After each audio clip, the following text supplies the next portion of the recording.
अस्सलामुअलैकुम दोस्तों। आज हम लेकर के आए हैं आपके लिए खाका निगारी और सफ़रनामों से मुताल्लिक़ अहम तरीन वीडियो। तो आइए इसे शुरू करते हैं।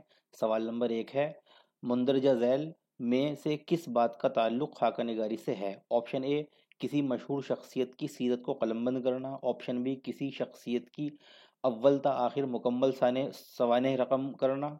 ऑप्शन सी है, किसी शख्स से इसकी आप बीती सुनकर महज इसे रकम करना। या फिर ऑप्शन डी है, किसी शख्स की ज़ाहिरी और बातिनी तस्वीर और अतवार का ढांचा पेश करना।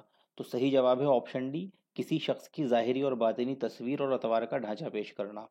सवाल नंबर 2, खाका किसी शख्सियत का मारूजी मुतालिया है, दर्ज झैल में से ये कौल किसका है?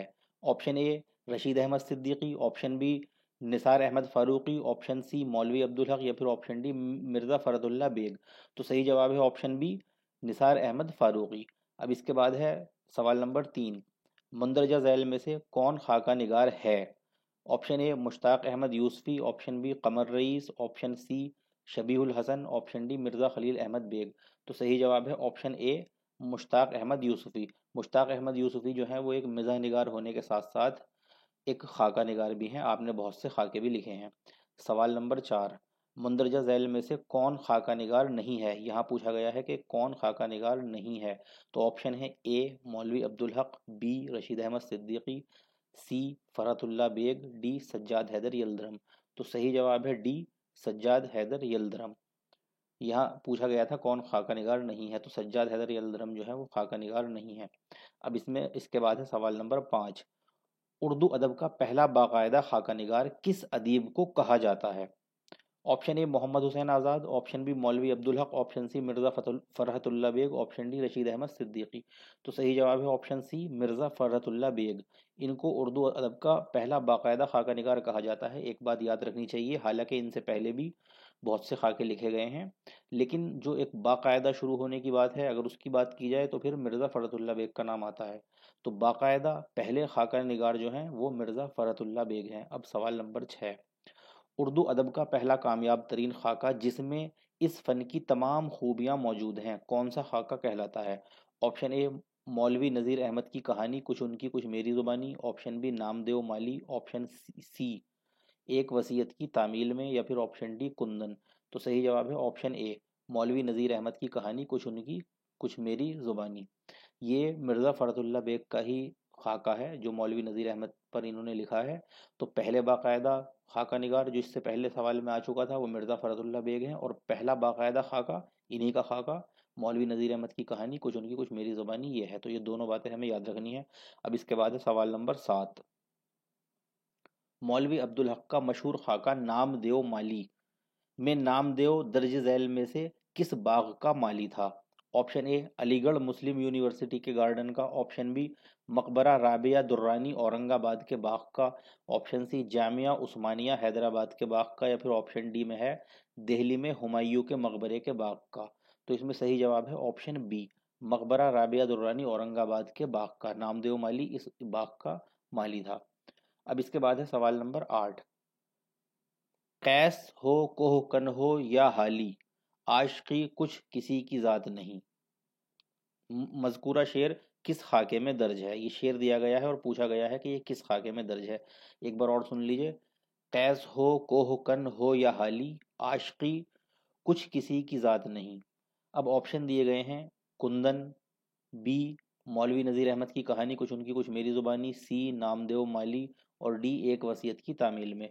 तो सही जवाब है ऑप्शन सी, एक वसीयत की तामील। सी, नामदेव माली। सी में नामदेव माली है। तो सही जवाब है नामदेव माली। ये जो शेर है ये नामदेव माली खाके से लिया गया है। अब इसके बाद सवाल नंबर 9 है। इसमें पूछते हैं, नामदेव माली की मौत दर्ज झैल में से किस तरह वाक़ हुई? ऑप्शन ए, शहद की मक्खियों के हमले से। ऑप्शन बी, सांप के काटने से। ऑप्शन सी, दरख्त पर से नीचे गिर जाने के सबब। ऑप्शन डी, सख्त सर्दी लग जाने से। तो सही जवाब है ऑप्शन ए, शहद की मक्खियों के हमले से। सवाल नंबर 10, मैंने इसे बेमिसल कारगुजारी पर इनाम देना चाहा तो इसने लेने से इनकार कर दिया। शायद इसका कहना ठीक था कि अपने बच्चों को पालने पोसने में कोई इनाम का मुस्तहिक नहीं होता। ये इक़्तिबास किस खाके से माखूज है? Option A, Teen Gole. Option B, Kundan, option C Dozakhi, option D Namdev Mali. तो सही जवाब है ऑप्शन डी नामदेव माली। सवाल नंबर 11, रशीद अहमद सिद्दीकी का मशहूर खाका कुंदन में कुंदन इनमें से किस जगह घंटा बजाने का काम अंजाम देता है? ऑप्शन ए कॉलेज में, ऑप्शन बी मंदिर में, ऑप्शन सी शाही महल में, या फिर ऑप्शन डी कैद खाने में। तो सही जवाब है ऑप्शन ए कॉलेज में। ये अलीगढ़ मुस्लिम यूनिवर्सिटी का जिक्र है, तो कुंदन जो है वहाँ पर अलीगढ़ मुस्लिम यूनिवर्सिटी के कॉलेज में घंटा बजाने का काम करता है। अब इसके बाद है सवाल नंबर 12, मशहूर खाका कुंदन के मुताबिक मिर्ज़ा अख्तर हुसैन यूनिवर्सिटी में किस किस पोस्ट पर थे? Option A vice chancellor, option B proctor, option C registrar, या फिर ऑप्शन डी सदर। तो सही जवाब है ऑप्शन सी रजिस्ट्रार। अब इसके बाद है सवाल नंबर 13, इंसान की जिस नहज पर तरकीब हुई है उसमें तो अफराद ही के तासुरात सब कुछ हैं, बाकी तमाम शोबदाहाए तिलिस्म बेसबबी, ये इक़्तिबास किस खाके से लिया गया है? Option A Jaane Betaab, option B Kundan, option C एक वसीयत की तामील में, या फिर ऑप्शन डी नामदेव माली। तो सही जवाब है ऑप्शन बी कुंदन, ये इक़्तिबास कुंदन का है। सवाल नंबर 14, खाका कुंदन में कुंदन किस शहर में हो रहे झगड़ों के बीच से लड़कों की जान बचाकर वापस ले आता है? Option A Aligarh, option B Meerut, option C Agra, या फिर ऑप्शन डी दिल्ली। तो सही जवाब है ऑप्शन डी दिल्ली। इस खाके में ये दिखाया गया है, जो मुसन्निफ है रशीद अहमद सिद्दीकी, उन्होंने ये दिखाया है कि कुंदन जो मुस्लिम यूनिवर्सिटी में घंटा बजाने का काम करता है, तो एक बार दिल्ली में झगड़े हो जाते हैं, तो अलीगढ़ के कुछ स्टूडेंट्स वहाँ पर फंस जाते हैं और उनका निकलना मुश्किल होता है, यहाँ तक कि उनकी जान पर भी बनाती है। तो ऐसे में कुंदन दिल्ली का सफ़र करता है और किसी न किसी तरह से अपनी जान पर खेलकर उन लड़कों को सही सलामत वापस लेकर आता है। तो ये झगड़े दिल्ली के थे। तो सही जवाब है ऑप्शन डी दिल्ली। अब सवाल नंबर 15, रशीद अहमद सिद्दीकी का मशहूर खाका कुंदन इनकी दर्ज झैल में से किस तसनीफ में दर्ज है या किस किताब में दर्ज है? Option A Ganj Hai Giramaya, option B Naqsh Hai रंग रंग, ऑप्शन सी हम नफसाने रफ्ता, ऑप्शन डी अलीगढ़ माजी और हाल। तो सही ऑप्शन है इसमें ऑप्शन सी हम नफसाने रफ्ता। कुंदन इस वाली तसनीफ में दर्ज है। अब सवाल नंबर 16, मिर्ज़ा फ़रदुल्ला बेग ने मशहूर खाका मौलवी नज़ीर अहमद की कहानी कुछ उनकी कुछ मेरी ज़ुबानी किसकी तरगीब पर लिखा या किसके कहने पर लिखा? ऑप्शन ए मौलवी अब्दुल हक, ऑप्शन बी अल्लामा शिबली नोमानी, ऑप्शन सी रशीद अहमद सिद्दीकी, या फिर ऑप्शन डी मौलाना अबुल कलाम आज़ाद। तो सही जवाब है ऑप्शन ए मौलवी अब्दुल हक। मौलवी अब्दुल हक के कहने पर ये मौलवी नज़ीर अहमद की कहानी ये खाका मिर्ज़ा फ़रदुल्ला बेग ने लिखा था। अब सवाल नंबर है 17, अब जो कुछ कानों से सुना और आंखों से देखा है लिखूंगा और बेधड़क लिखूंगा, खाह कोई बुरा माने या भला। इबारत का ये हिस्सा मंदरजा झैल में से किस खाके से अखज़ किया गया है? Option A Jaane Betaab, option B एक वसीयत की तामील में, ऑप्शन सी आबिद साहब, ऑप्शन डी मौलवी नज़ीर अहमद की कहानी। तो सही जवाब है 17वें सवाल का ऑप्शन डी मौलवी नज़ीर अहमद की कहानी कुछ उनकी कुछ मेरी ज़ुबानी। सवाल नंबर 18, मिर्ज़ा फ़रदुल्ला बेग ने मशहूर खाका मौलवी नज़ीर अहमद की कहानी कुछ उनकी कुछ मेरी ज़ुबानी कब तहरीर किया? ऑप्शन ए 1922 ईस्वी को, ऑप्शन बी 1927 ईस्वी को, ऑप्शन सी 1932 ईस्वी को, या फिर ऑप्शन डी 1937 ईस्वी को। तो सही जवाब है ऑप्शन बी 1927 ईस्वी को ये तहरीर किया गया। अब इसके बाद सवाल नंबर 19, मशहूर खाका मौलवी नज़ीर अहमद की कहानी कुछ उनकी कुछ मेरी ज़ुबानी में सिराजुद्दीन साहब की किस चीज़ की दुकान थी जहां मौलवी नज़ीर अहमद रोज़ाना शाम को जाकर बैठते थे? ऑप्शन ए किताबों की, ऑप्शन बी बर्तनों की, ऑप्शन सी कपड़ों की, या फिर ऑप्शन डी जूतों की। तो सही जवाब है ऑप्शन डी जूतों की। सवाल नंबर 20, उर्दू अदब में खाका निगारी दर्ज झैल में से किसकी तसनीफ़ है? हमारे पास ऑप्शन है ए अब्दुल मजीद सालिक की, बी डॉक्टर असलम फर्रुखी की, सी डॉक्टर साबिरा सईद की, या फिर ऑप्शन डी आबिद सुहेल की। तो सही जवाब है option C doctor Sabira Saeed की। सवाल नंबर 21, उर्दू के मुंतखब खाके इनमें से किसकी तहरीर है? ऑप्शन ए यूसुफ नाजिम की, ऑप्शन बी मुश्ताक अहमद यूसुफी की, ऑप्शन सी मुमताज़ मुफ्ती की, या फिर ऑप्शन डी मोहम्मद तूफैल की। तो सही जवाब है ऑप्शन ए यूसुफ नाजिम की। इस तरह के सवाल भी अक्सर पूछे जाते हैं। अब सवाल नंबर 22, इनमें से कौन सी तसनीफ़ सैयद ज़मीर जाफरी की नहीं है? ऑप्शन ए उड़ते खाके, ऑप्शन बी किताबी चेहरे, option C Hafeez Namcha, option D चेहरे याद रहते हैं।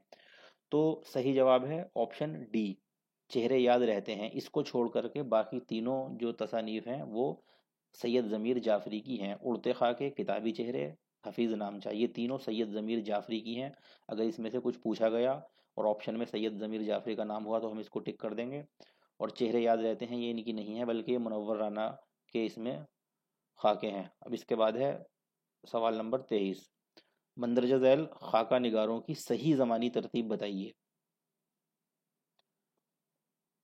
ऑप्शन ए में है फ़रदुल्ला बेग, रशीद अहमद सिद्दीकी, सैयद ज़मीर जाफ़री। ऑप्शन बी में है रशीद अहमद सिद्दीकी, फ़रदुल्ला बेग, सैयद ज़मीर जाफ़री। फिर सी में है फ़रदुल्ला बेग, सैयद ज़मीर जाफ़री, रशीद अहमद सिद्दीकी। और डी में है रशीद अहमद सिद्दीकी, सैयद ज़मीर जाफ़री, फ़रदुल्ला बेग। तो यहाँ पर जो सही जवाब है वो ए है, सवाल नंबर 23 का। इसमें जो सही ज़मानी तरतीब है वो ये है फ़रदुल्ला बेग, रशीद अहमद सिद्दीकी, सैयद ज़मीर जाफ़री। ये फ़रदुल्ला बेग और रशीद अहमद सिद्दीकी में हालांकि पैदाइश के हिसाब से देखा जाए तो चंद साल का फ़र्क है, लेकिन पहले फ़रदुल्ला बेग आ जाते हैं, तो ज़मानी तरतीब में इनका नाम पहले आ जाएगा। अब इसके बाद सवाल नंबर 24, मुंदरजा झैल में से सही बातों की निशानदही कीजिए। एक, खाके में बुराई के पहलू इस तरह उजागर करना कि कारी के दिल में साहिब खाका के लिए बजाय नफरत के हमदर्दी पैदा हो। ये कुछ पॉइंट्स दिए हुए हैं, हमें इनमें ये बताना है कौन सी बातें जो हैं वो ठीक हैं खाकों के लिहाज से। तो पहला हमने पढ़ लिया, अब हम दूसरा पढ़ते हैं। खाके में बुराई के पहलू उजागर करने के लिए हिजविया अंदाज अपनाना। और तीसरी बात है खाके में बुराई के पहलू दिलचस्प पैराए में रकम करना। चौथा है खाके में बाज़ मुकाम पर मोहब्बत आमेज़ लेकिन बाज़ मुकाम पर सख्त नफरत आमेज़ अंदाज इख्तियार करना। पांचवा है साहिब खाका की ज़ाहिरी वज़ाक़ता को यकसर नज़रअंदाज करना। छठा है साहिब खाका के बातनी औसाफ बयान करने से इज्तनाब करना, यानी बचना। सातवें नंबर पर कहते हैं खाके में साहिब खाका का ज़ाहिरी और बातनी नक्शा खींचना। अब हमें ये बताना है इनमें से कौन सी बातें सही हैं। तो अब हम इसको देख लेते हैं, बहुत इंपॉर्टेंट सवाल है, इसमें से कई सवाल बनने की उम्मीदें हैं। इसमें ऑप्शन हम देख लेते हैं। 24वां सवाल है 1, 3, 4 और 7, 1, 3 और 7, 1, 2, 3 और 7, 2, 3 और 7। अब इसके अंदर हम इसको जो पहला ऑप्शन है इसमें खाके में बुराई के पहलू इस तरह उजागर करना कि कारी के दिल में साहिब खाका के लिए बजाय नफरत के हमदर्दी पैदा हो, ये बात बिल्कुल ठीक है, ऐसा होता है, तो एक नंबर हमारा आ जाएगा। अब खाके में बुराई के पहलू उजागर करने के लिए हिजविया अंदाज अपनाना, ये सही नहीं है, खाके में हिजविया अंदाज नहीं अपनाया जाता, तो दूसरा नहीं है। अब तीसरे नंबर पर है खाके में बुराई के पहलू दिलचस्प पैराए में रकम करना, ये बात बिल्कुल ठीक है, खाके के अंदर अगर कुछ बुराई के पहलू बयान करने भी हों तो उनके लिए बहुत अच्छा पैराया, बहुत दिलचस्प पैराया जो है वो इस्तेमाल किया जाता है। तो 1 और 3 दुरुस्त हैं अभी तक। अब चौथे नंबर पर है खाके में बाज़ मुकाम पर मोहब्बत आमेज़ लेकिन बाज़ मुकाम पर सख्त नफरत आमेज़ अंदाज इख्तियार करना, तो ये बात भी गलत है, खाके में जो है वो नफरत आमेज़ अंदाज इख्तियार नहीं किया जाता। 1 और 3 ठीक हैं अभी तक। पाँचवें नंबर पर साहिब खाका की ज़ाहिरी वज़ाक़ता को यकसर नज़रअंदाज करना, ये बात भी गलत है, ज़ाहिरी वज़ाक़ता को तो खाके के अंदर बाकायदा लिखा जाता है। छठे नंबर पर है साहिब खाका के बातिनी औसाफ बयान करने से इज्तनाब करना, तो ये बात भी गलत है, ऐसा नहीं होता, बातिनी औसाफ भी बयान किए जाते हैं। सातवें नंबर पर है खाके में साहिब खाका का ज़ाहिरी और बातिनी नक्शा खींचना, ये बात बिल्कुल ठीक है। यानी 1, 3 और 7वां नंबर जो है वो ठीक है, बाकी सब गलत है। 1, 3 और 7 हमारे बी ऑप्शन में है, तो बी ऑप्शन हमारा बिल्कुल ठीक हो जाएगा। इस तरह के सवालों में से कई तरह के सवालात बनने के इम्कान होते हैं, इसमें से कोई 1-2 पॉइंट भी दिए जा सकते हैं एग्जाम में, या सब दिए जा सकते हैं और पूछा जा सकता है कौन सी बात सही है कौन सी गलत है, इससे मिलती जुलती बातें आ सकती हैं, तो इस तरह के सवालों को हम नज़रअंदाज ना करें बल्कि इनको गौर से समझने की कोशिश करें। अब इसके बाद है सवाल नंबर 25, उर्दू अदब में सफ़रनामे से क्या मुराद ली जाती है। अब यहाँ तक खाकों के हमारे ख़त्म हुए, अब सफ़रनामे शुरू के सवालात यहाँ से शुरू हो रहे हैं। तो इसमें जो ऑप्शन है हमारे पास वो है सफ़र करने के फ़वाइद और नुकसानात का बयान। ऑप्शन बी सफ़र के उसूल व क़वानीन की वजाहत। ऑप्शन सी दौरान सफ़र और क़याम गाह के हालात और वाक़यात का बयान। ऑप्शन डी सैर व तफरी का बयान। तो इसमें सही जवाब ऑप्शन ऑप्शन सी है। उर्दू अदब में सफ़रनामे से जो मुराद ली जाती है वो यही है कि उसमें अपने सफ़र का दौरानिया पूरा और जहाँ पे क़याम किया गया है वो सबके पूरे हालात जो हैं वो बयान किए जाते हैं। अब इसके बाद है सवाल नंबर 26, इनमें से किस अदीब ने कोई मशहूर सफ़रनामा लिखा है। Option A Khwaja Ahmad Abbas, option B Maulana Abul Kalam Azad, option C Rashid Ahmad Siddiqui, option D Mirza Ghalib. तो सही जवाब है ऑप्शन ए ख्वाजा अहमद अब्बास। इसके बाद है सवाल नंबर 27, इनमें से किस अदीब ने कोई मशहूर सफ़रनामा तहरीर नहीं किया? Option A Kalim Aajiz, option B Abu Rehan Albiruni, option C Mumtaz Mufti, option D Mir Aman Dehlvi. तो यहाँ सही जवाब है मीर अमन देहलवी, इन्होंने कोई मशहूर सफ़रनामा तहरीर नहीं किया। इस तरह के सवालात में ऐसा हो सकता है कि कुछ ने कोई सफ़रनामा या कोई तसनीफ़ लिखी भी हो लेकिन वो बहुत ज़्यादा मशहूर ना हो पाई हो, तो उसकी गिनती नहीं होती अदब में, बल्कि वही गिनती में आती है कि जो मशहूर हुई हो और जिसका अदब में एक नाम हो, एक मुकाम हो। तो यहाँ पर मीर अमन देहलवी का कोई सफ़रनामा मंजर आम पर नहीं है जो मशहूर हुआ हो, तो ये जवाब दुरुस्त हो जाएगा। अब इसके बाद है सवाल नंबर 28, उर्दू का पहला सफ़रनामा अजाइबात फ़िरंग के मुसन्निफ़ का क्या नाम है? ये बहुत इंपॉर्टेंट सवाल है, अक्सर एग्जाम में पूछा जाता है। ऑप्शन ए है इब्न बतूता, ऑप्शन बी है यूसुफ खां कंबलपोश, ऑप्शन ऑप्शन सी है मौलाना मोहम्मद अली जौहर, ऑप्शन डी है अब्दुल रहमान अमृतसरी। तो इसमें जो सही जवाब है वो ऑप्शन बी है यूसुफ खां कंबलपोश। ये अजाइबात फ़िरंग, इनका पहला जो सफ़रनामा उर्दू का माना जाता है अजाइबात फ़िरंग, उसके मुसन्निफ़ यूसुफ खां कंबलपोश हैं। सवाल नंबर 29, यूसुफ खां कंबलपोश ने दर्ज झैल में से किसकी शागिर्दी इख्तियार की थी? ऑप्शन ए ख्वाजा हैदर अली आतिश की, ऑप्शन बी शेख इमाम बख्श नासिख की, ऑप्शन सी गुलाम हमदानी मुसफ़ी की, ऑप्शन डी इंशाउल्लाह खां इंशा की। तो सही जवाब है ऑप्शन ए ख्वाजा हैदर अली आतिश। ख्वाजा हैदर अली आतिश की शागिर्दी यूसुफ खां कंबलपोश ने इख्तियार की थी। सवाल नंबर 30, अजाइबात फ़िरंग में कहाँ के सफ़र का नक्शा खींचा गया है? ये भी बहुत इंपॉर्टेंट सवाल है। ऑप्शन ए खलीजी ममालिक के सफ़र का, ऑप्शन बी अफ्रीका के सफ़र का, ऑप्शन सी इंग्लिस्तान के सफ़र का, ऑप्शन डी चीन के सफ़र का। तो सही जवाब है ऑप्शन सी इंग्लिस्तान के सफ़र का, ये भी पूछ लिया जाता है। सवाल नंबर 31, सफ़रनामा मुसाफिरान लंदन के मुसन्निफ सर सैयद अहमद खां लंदन के सफ़र को किस साल रवाना हुए? ऑप्शन ए है 1868 ईस्वी को, ऑप्शन बी 1869 ईस्वी को, ऑप्शन सी 1870 ईस्वी को, या ऑप्शन डी 1871 ईस्वी को। तो सही जवाब है इसका ऑप्शन बी, यानी 1869 ईस्वी को ये लंदन के लिए रवाना हुए थे सर सैयद अहमद खां। अब इसके बाद है सवाल नंबर 32, गनीमत जान इस मिल बैठने को जुदाई की घड़ी सर पर खड़ी है, ये शेर किस सफ़रनामे में दर्ज है? Option A Musafiran London, option B Safarnama Rome Misr Sham, option C Ibne Batuta के ताक़ुब में, ऑप्शन डी जापान चलो जापान चलो। तो सही जवाब है ऑप्शन ए मुसाफिरान लंदन, ये शेर मुसाफिरान लंदन में लिखा हुआ है। सवाल नंबर 33, मशहूर सफ़रनामा मुसाफिरान लंदन किताबी शक्ल में शाया होने से पहले सर सैयद के किस अखबार में शाया होता रहा? सर सैयद के जो अखबार हैं उनमें से किस अखबार में शाया होता रहा किताबी शक्ल में शाया होने से पहले? इनका सफ़रनामा मुसाफिरान लंदन, ये हमें बताना है। ऑप्शन है ए सैयदुल अखबार में, बी अलीगढ़ इंस्टीट्यूट गज़ट में, सी तहजीबुल अखलाक में, डी वक्तन फ़वक्तन तीनों में होता रहा। तो इसमें जो सही जवाब है वो ऑप्शन बी है अलीगढ़ इंस्टीट्यूट गज़ट में। अलीगढ़ इंस्टीट्यूट गज़ट, जिसका नाम साइंटिफिक सोसाइटी भी है, अखबार का नाम, एक नाम उर्दू में था और एक इंग्लिश में था, बहरहाल दोनों नामों से जाना जाता है। तो इसमें मुसाफिरान लंदन जो है वो शाया हुआ करता था किताबी शक्ल में शाये होने से पहले। अब इसके बाद है सवाल नंबर 34, सर सैयद की वफ़ात के काफ़ी अरसे बाद इनका मशहूर सफ़रनामा मुसाफिरान लंदन किताबी शक्ल में पहली मरतबा कब शाये हुआ?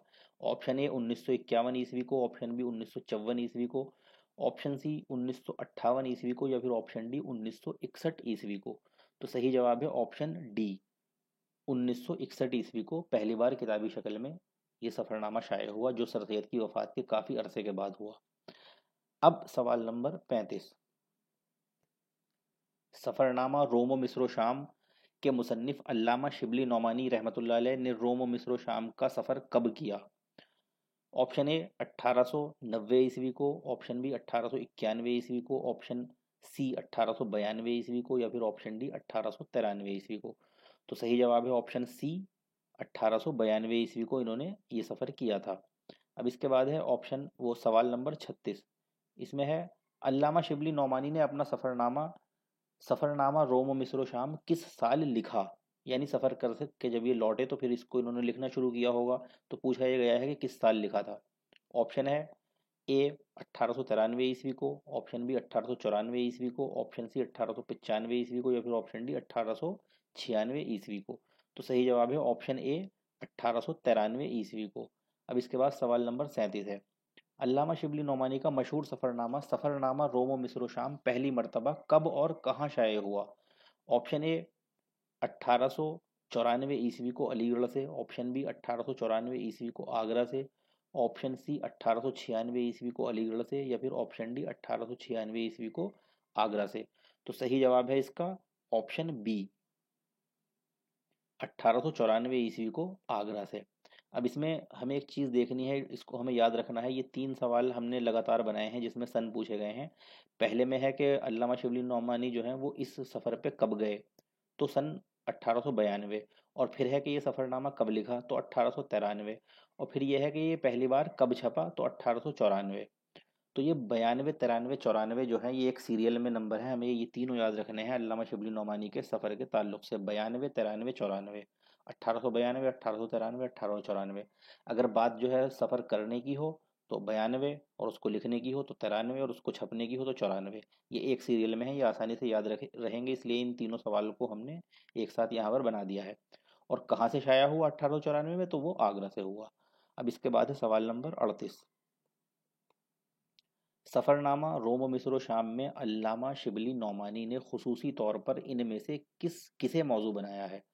ऑप्शन ए रोम मिस्र शाम की ज़ुबान व अदब को, ऑप्शन बी अरबों और फ़ारसियों के दरमियान ताल्लुकात को, ऑप्शन सी तुर्कों और अरबों के अखलाक व आदात को, ऑप्शन डी रोम मिस्र शाम के दिलचस्प मुकामात को। तो इसमें सही जवाब ऑप्शन सी है, तुर्कों और अरबों के अखलाक व आदात को, यानी उनकी जो आदतें हैं, जो तौर तरीक़े हैं, जो अखलाक हैं उनके, उसको मौजू बनाया है ख़ास तौर से। बाकी और भी बहुत से मौजू हैं, लेकिन जो ख़ास मौजू बनाया है वो इसे बनाया है। अब सवाल नंबर 39, इनमें से कौन सा सफ़रनामा इब्ने इनिशा का नहीं है? ऑप्शन ए इब्ने बतूता के ताक़ुब में, ऑप्शन बी आवारा गर्द की डायरी, ऑप्शन सी दुनिया गोल है, ऑप्शन डी साहिल और समंदर। तो कौन सा सफ़रनामा नहीं है इब्ने निशा का? तो ऑप्शन डी इसमें राइट आंसर है, साहिल और समंदर। ये सफ़रनामा जो है ये सैयद एहतशाम हुसैन का है, साहिल और समंदर। ये भी हमें याद रखना है, सवाल इस पर भी आ जाता है। लेकिन इसके अलावा जो बाकी 3 सफ़रनामे बचे, इब्ने बतूता के ताक़ुब में, आवारा गर्द की डायरी और दुनिया गोल है, ये तीनों सफ़रनामे इब्ने निशा के हैं। अब इसके बाद सवाल है सवाल नंबर 40, इनमें से कौन सा सफ़रनामा इब्ने निशा का है? अब ये पूछा गया है। अब इसमें ऑप्शन ए है चलते हो चलते हो तो चीन को चलिए, चलते हो तो चीन को चलिए, और बी में है नगरी नगरी फिरा मुसाफिर, और सी में है ऊपर के दोनों, और डी में है निकले तेरी तलाश में। तो सही जवाब है ऑप्शन सी ऊपर के दोनों। तो यहाँ पर जो ये 2 सवाल लगातार रखे गए हैं, इसमें बताने का मकसद ये है कि ये 5 सफ़रनामे इब्ने निशा के हैं। ऊपर के सवाल में 3 कवर हो गए, इब्ने बतूता के ताक़ुब में, आवारा गर्द की डायरी, दुनिया गोल है, और इसके नीचे के सवाल में 2 और कवर हो गए, जिसमें है चलते हो तो चीन को चलिए, नगरी नगरी फिरे मुसाफिर। तो ये पांचों के पांचों जो सफ़रनामे हैं ये इब्ने इंशा के हैं। इनमें से कोई भी आए और पूछा जाए तो इसका आंसर इब्ने इंशा होगा। अब सवाल नंबर 41, इब्ने इंशा के सफ़रनामे इब्ने बतूता के ताक़ुब में के सफ़रों के ताल्लुक से कौन सी बात सही है? यानी ये जो सफ़रनामा है इब्ने बतूता के ताक़ुब में, इसके अंदर जो जिन सफ़रों का जिक्र किया है इब्ने इंशा ने, उसके ताल्लुक से पूछा गया है, नाम लिखे हुए, कौन सा सही है ये हमें बताना है। ऑप्शन ए में दिया गया है Germany, London, Japan, Philippine, Lanka, Iran. B में दिया गया है Iran, Iraq, Sri Lanka, Spain, France. और सी में दिया गया है Iran, Korea, Japan, London, America, Burma. D में दिया गया है Iran, Arab, Japan, Germany, Korea, रूस। तो सही ऑप्शन है option A Germany, London, Japan, Philippine, Lanka, Iran. उस सफ़रनामे में श्रीलंका का नाम जो है सिर्फ लंका लिखा हुआ है, तो यहाँ पर हमने वही इस्तेमाल किया है। तो इन सफ़रों का उसमें जिक्र है ख़ास तौर से, Germany, London, Japan, Philippine, Lanka, Iran, और एक हांगकांग का नाम भी है। अब इसके बाद है सवाल नंबर 42, इब्ने इंशा ने अपने किस सफ़रनामे के आगाज़ से पहले सय्याह की मनाजात नामी उन्वान कायम किया? इब्ने इंशा ने उसके उनके 5 सफ़रनामे हैं, तो पूछा गया है कि वो कौन सा सफ़रनामा है जिसमें उन्होंने ये उन्वान कायम किया है। ऑप्शन ए है आवारा गर्द की डायरी, ऑप्शन बी है इब्ने बतूता के ताक़ुब में, ऑप्शन सी है चलते हो तो चीन को चलिए, ऑप्शन डी है नगरी नगरी फिरा मुसाफिर। तो सही जवाब है ऑप्शन बी इब्ने बतूता के ताक़ुब में। इस वाले सफ़रनामे में ये सय्याह की मनाजात, ये एक उन्वान सफ़रनामे के आगाज़ से भी पहले इन्होंने कायम किया है। अब इसके बाद है सवाल नंबर 43, मशहूर सफ़रनामा जापान चलो जापान चलो के मुसन्निफ मुज्तबा हुसैन जापान के सफ़र पर कब गए? ऑप्शन ए 1980 ईस्वी को, ऑप्शन बी 1981 ईस्वी को, ऑप्शन बी 1982 ईस्वी को, या फिर ऑप्शन डी 1983 ईस्वी को। तो इसका सही जवाब है ऑप्शन ए 1980 ईस्वी को ये जापान के सफ़र पर गए थे मुज्तबा हुसैन। अब सवाल नंबर 44 में है, मुज्तबा हुसैन का मशहूर सफ़रनामा जापान चलो पहली बार कब और कहाँ से शाया हुआ? ऑप्शन ए में है 1982 ईस्वी को हैदराबाद से, ऑप्शन बी में है 1982 ईस्वी को दिल्ली से, ऑप्शन सी में है 1983 ईस्वी को हैदराबाद से, और ऑप्शन डी में है 1983 ईस्वी को दिल्ली से। तो सही जवाब है ऑप्शन सी 1983 ईस्वी को हैदराबाद से। अब इसके बाद सवाल नंबर 45 में है, खुश रहो रहो अहले वतन, खुश रहो अहले वतन और खामोशी गुफ्तगू है, ये दो उन्वान नाम दिए गए हैं और पूछा गया है किस मशहूर सफ़रनामे के उन्वानों में से हैं ये दोनों उन्वान। ऑप्शन है मुसाफिराने लंदन, सफ़रनामा रोमो मिस्र शाम, इब्न बतूता के ताक़ुब में, जापान चलो। तो ऑप्शन डी इसका सही है, जापान चलो में ये दोनों उन्वान हमें उसके तमाम उन्वानों में ये दो उन्वान भी हमें मिलते हैं, खुश रहो अहले वतन और खामोशी गुफ्तगू है। अब इसके बाद है सवाल नंबर 46, इसमें है इनमें से किस सफ़रनामे में नई दुनिया के नाम से एक उन्वान रखा गया है? ऑप्शन ए साहिल और समंदर, ऑप्शन बी एक हफ्ता चीन में, ऑप्शन सी गोमती से फरात तक, ऑप्शन डी दुनिया गोल है। तो सही जवाब है ऑप्शन ए साहिल और समंदर। ये सैयद एहतशाम हुसैन का सफ़रनामा है, इसमें एक उन्वान जो है वो नई दुनिया के नाम से भी है। सवाल नंबर 47, उर्दू सफ़रनामे की मुख्तसर तारीख दर्ज ज़ैल में से किसकी तसनीफ़ है? उर्दू सफ़रनामे की मुख्तसर तारीख। ऑप्शन ए है doctor Anwar Sadeed, B doctor Mirza Hamid Baig, C Maulana Salahuddin, D Mahmood Nizami. तो सही जवाब है option B doctor Mirza Hamid Baig, ये इनकी तसनीफ़ है। सवाल नंबर 48, नज़रनामा के नाम से एक सफ़रनामा है, ये दर्ज ज़ैल में से किसकी तसनीफ़ है? Option A Mahmood Nizami, option B Hasan Nizami, option C Zillur Rahman, या फिर ऑप्शन डी शकीलुर रहमान। तो सही जवाब है ऑप्शन ए महमूद निज़ामी, ये महमूद निज़ामी की तसनीफ़ है, नज़रनामा नाम से इन्होंने एक सफ़रनामा लिखा है। सवाल नंबर 49, मेरी राय में सफ़रनामे में ज़्यादा इमेजिनेशन नहीं होना चाहिए बल्कि वाक़यात और हालात होने चाहिए, ये राय किस अदीब की है? Option A doctor Syed Abdullah, option B doctor Mukhtaruddin Ahmad, option C Zaheer Ahmad Siddiqui, option D Majnu Gorakhpuri. तो सही जवाब है ऑप्शन डी मजनू गोरखपुरी, ये राय मजनू गोरखपुरी की है। इस सीरीज़ का आखिरी सवाल, सवाल नंबर 50, सफ़रनामे के लिहाज से मुंदरजा झैल में से कौन सी बात या बातें दुरुस्त हैं? ऑप्शन ए, वो सॉरी अब इसमें पॉइंट दिए गए हैं, इसको बताना है हमें कौन से पॉइंट्स इसमें दुरुस्त हैं सफ़रनामे के लिहाज से और कौन से गलत हैं। तो नंबर 1 पर है, सफ़रनामे में मुसन्निफ़ अपने तमाम तर सफ़रों का हाल बयान करता है। तो ये बात ठीक नहीं है, गलत है, वो तमाम तर सफ़रों का हाल बयान करे ये कोई ज़रूरी नहीं है, वो जिस सफ़र का चाहे उसका हाल बयान करे। नंबर 2 को देखते हैं, सफ़रनामे में मुसन्निफ़ अपने ख़ास या मुंतखब सफ़र के हालात कलमबंद करता है, ये ठीक है इसमें दूसरे नंबर वाला जो है। और इसके बाद तीसरे नंबर पर है, सफ़रनामे को बाहर का अदब कहा गया है, ये बात भी ठीक है, बाहर का अदब कहा जाता है सफ़रनामे को।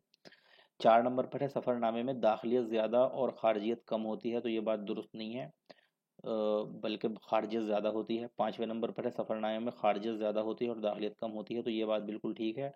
तो 2 और 3 5 ये इसमें ठीक है, बाकी गलत हैं। अब हम ऑप्शन देख लेते हैं। तो जो हमारा 2 और 3 और 5 हमें मिलेंगे वो हैं दो, ये तीसरे नंबर पर मिलेंगे 2 3 5, तो ये दुरुस्त हो जाएगा इसका 2 3 5। तो ये हमारे 50 सवाल यहाँ पर मुकम्मल हो गए इस सीरीज़ के। अब हम नए 50 सवाल के साथ आपके सामने फिर हाजिर होंगे। आप हमारी वीडियोज़ को शेयर कीजिए ताकि दूसरे लोग भी इससे फ़ायदा उठा सकें। इसी के साथ हमें इजाज़त दीजिए। अल्लाह हाफ़िज़, फ़ी अमानिल्लाह, वस्सलामु अलैकुम वरहमतुल्लाह।